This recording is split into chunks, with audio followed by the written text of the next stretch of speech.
सास की दुकान। लक्ष्मी जी की 2 बहुएं थी, सुमन और राधिका, और 2 बेटे, अजय और सुशील। लेकिन लक्ष्मी जी के बहू बेटे उनको अपने साथ रखने को तैयार नहीं थे। बहुओं के तेज स्वभाव के चलते लक्ष्मी जी को अपना ही घर छोड़कर एक किराए की कोठरी में रहना पड़ रहा था। कुछ दिनों से उनके बेटों ने उन्हें पैसे देना भी बंद कर दिया था। ऐसी स्थिति में लक्ष्मी जी ने अपनी जमा पूंजी से एक छोटी सी दुकान खोली। एक दिन शाम के वक्त, अजय सुनते हो, तुम्हारी माँ ने दुकान खोली है। दुकान अब इस उम्र में दुकान पर बैठेगी वो। अब क्या किया जा सकता है, माँ की तो बुद्धि सठिया गई है। मोहल्ले में मजाक बनाएंगे सब हमारा।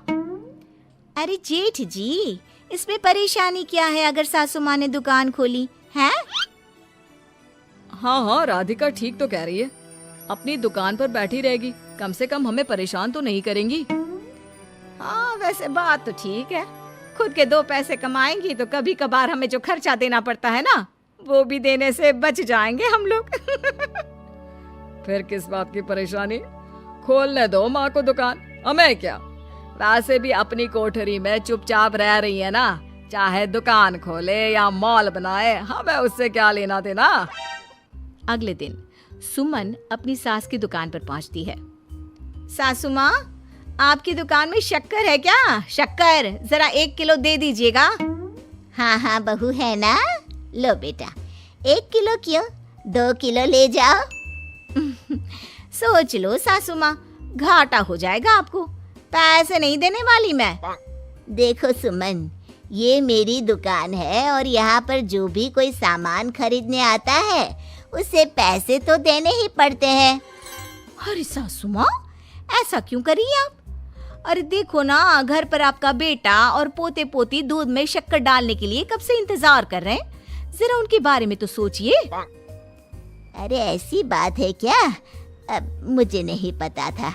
बहू एक काम करो, वैसे भी पहली बार आई हो ना, ये शक्कर तुम ऐसे ही ले जाओ, पैसे देने की जरूरत नहीं है। अगले दिन राधिका भी अपनी सास की दुकान पर पहुंचती है। प्रणाम सासू माँ, कैसी चल रही है आपकी दुकान? बस बेटा, जैसे तैसे करके काम चला रही हूँ। तुम बताओ, घर में सब राजी खुशी है ना? हाँ मम्मी जी, सब कुछ ठीक ठाक है। बताओ राधिका बहू, कैसे आना हुआ? कुछ काम था क्या? वो ना मम्मी जी, मुझे जरा 5 किलो आटा चाहिए था। मेरे पैर में ना बहुत दर्द है, इसलिए बाजार तक जाने में ना तकलीफ हो रही थी। घर पर बच्चे भूखे बैठे हैं, सोचा आपसे ही ले लेती हूँ। हाँ, क्यों नहीं बेटा, ये लो 5 किलो आटा ले जाओ। हाँ, लेकिन मम्मी जी, आपने जिठानी जी को शक्कर फ्री में दी थी, तो मुझसे भी पैसे तो नहीं लेंगी ना? हाँ, अच्छा ठीक है बेटा, कोई बात नहीं, तुम ऐसे ही ले जाओ, बच्चों से क्या पैसे लेना। कुछ दिनों के बाद लक्ष्मी का बेटा अजय दुकान पर पहुंचता है। कैसी हो माँ, दुकान तो अच्छी चल रही है ना तुम्हारी, सब मोहल्ले वाले तारीफ करते रहते हैं। अब क्या करूं बेटा, तुमने तो मुझे सहारा दिया नहीं, गरीब माँ को घर से बाहर निकाल दिया। कुछ तो करना पड़ेगा ना अपना पेट पालने के लिए। वो माँ ना बहुओं की बहुत चिक रहती थी, अब देखो कितनी अच्छी जिंदगी है तुम्हारी, खुद कमाती हो, खुद खर्च करती हो, इससे अच्छी भला कोई जिंदगी हो सकती है क्या? हाँ बेटा, दिल को बहलाने के लिए तुम्हारी ये बात भी सही है, लेकिन कोई बात नहीं बेटा, मैं खुश हूँ। अच्छा माँ, मैं क्या कह रहा था, जरा 500 उधार तो दे देना। कमाल की बात है बेटा, तुम मुझसे पैसे उधार मांग रहे हो, तुम्हारे पास पैसों की क्या कमी है?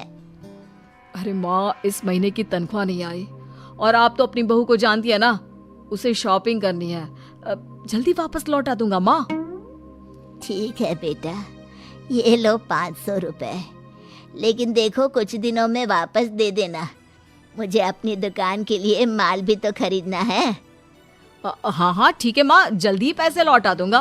बहुत दिनों तक अजय अपनी माँ लक्ष्मी के पैसे वापस नहीं देता और सुमन और राधिका बार बार किसी न किसी बहाने से अपनी सास लक्ष्मी की दुकान से बिना पैसे दिए खूब सारा सामान ले आती है, जिसकी वजह से लक्ष्मी को अपनी दुकान में बहुत घाटा होता है।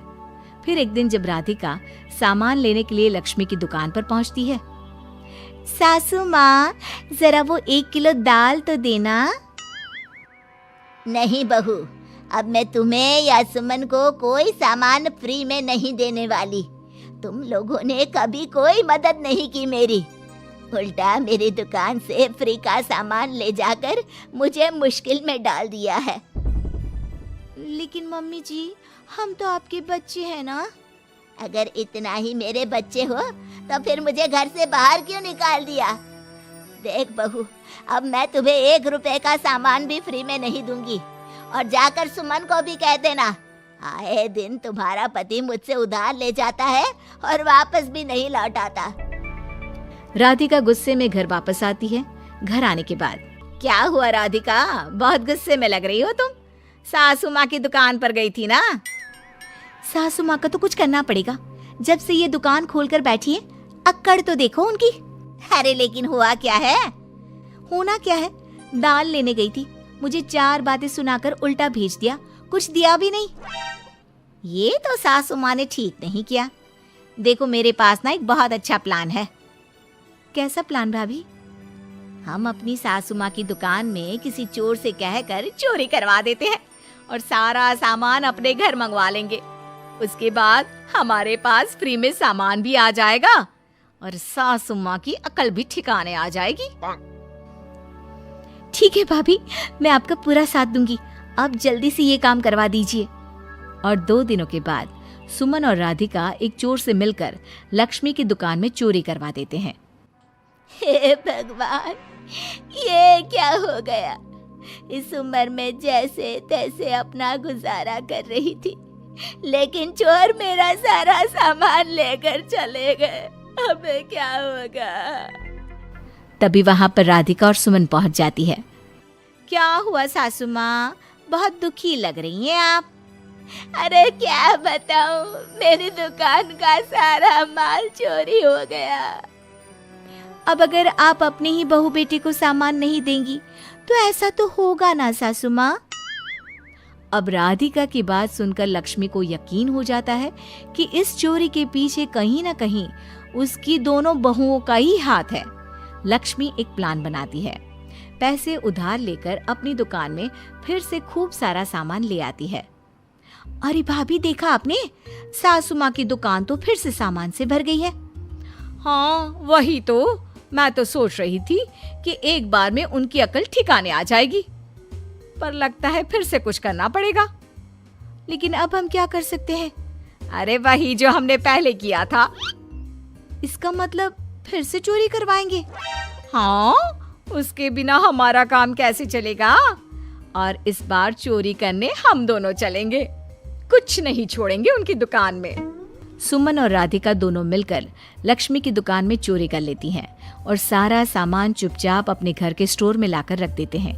लेकिन सुबह होते ही लक्ष्मी पुलिस लेकर सुमन और राधिका के घर पहुंच जाती है।